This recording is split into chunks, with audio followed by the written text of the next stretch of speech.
There's this story we just keep telling ourselves again and again. It's about a world that's, well, it's broken, it's corrupt, or it's deeply unfair. And in that world, it always seems to be the youngest generation, the kids, who are forced to stand up and face the mess their elders made. It's a story that you see everywhere, in our blockbuster movies, in the darkest parts of our history, and yeah, even in the code that's running our lives right now. So what is it about this one story that just grabs us and won't let go? This line, right here, it absolutely nails it. In stories like The Hunger Games, being a kid isn't something to be cherished. It's a weakness. The whole system, the games, right? It's a machine designed to just grind that innocence away, forcing children to become survivors, to become rebels, to become adults way, way too fast. And we are completely hooked on these stories. I mean, just look at the money. The movies for The Hunger Games, Divergent, and The Maze Runner, together they pulled in over $630 million.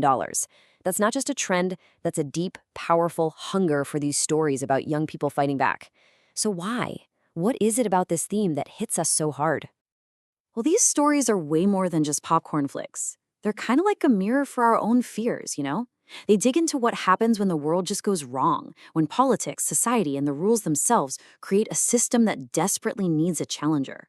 And they give that power, that agency, to young people, letting them resist the failures of the generations that came before them. But here's the thing. This isn't just about stories. The stakes get so much higher when the games are real. This idea of kids being thrown into adult wars, well, that's not fiction. It's a brutal, heartbreaking reality from our own history. For some kids, the fight for survival isn't some metaphor, it was their actual life.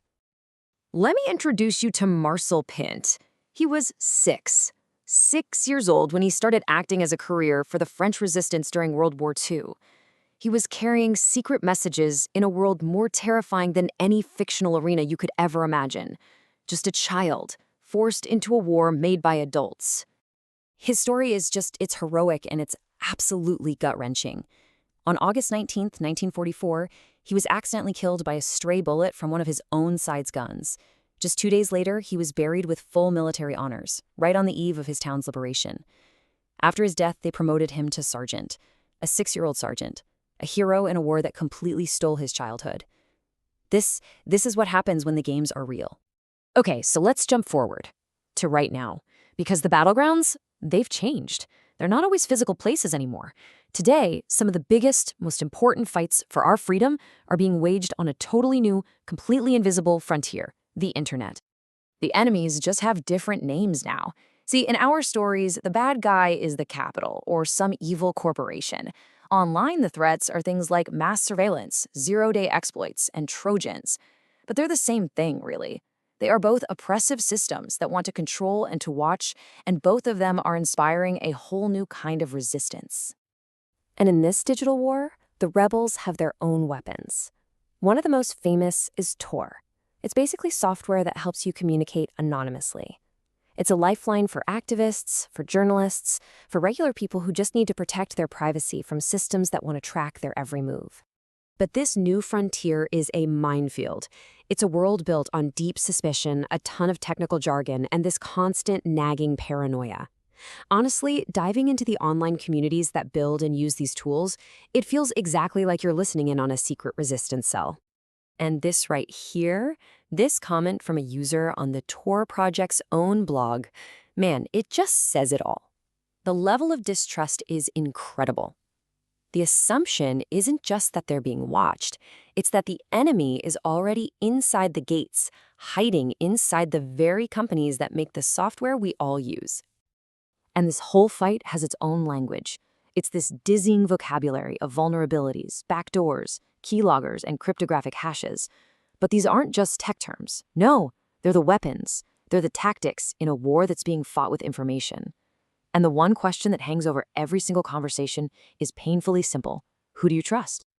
So, okay, let's step back for a second. What happens when we pull all these different threads together?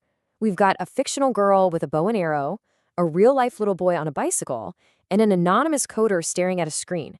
I mean, they seem like they're worlds apart, right? But they're not. They are all part of the exact same story. It's the story of a younger generation inheriting a world they didn't create. and then finding the absolute courage to fight for a better one. The arenas, they might change, from a televised deathmatch to the occupied streets of France to the anonymous networks of the internet. But that fundamental struggle for freedom, for a voice, that stays the same. So here's the big takeaway. It really breaks down like this.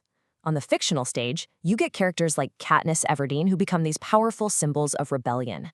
Then, on the historical battlefield, you have real children like Marcel Pint who become heroes and make the ultimate sacrifice.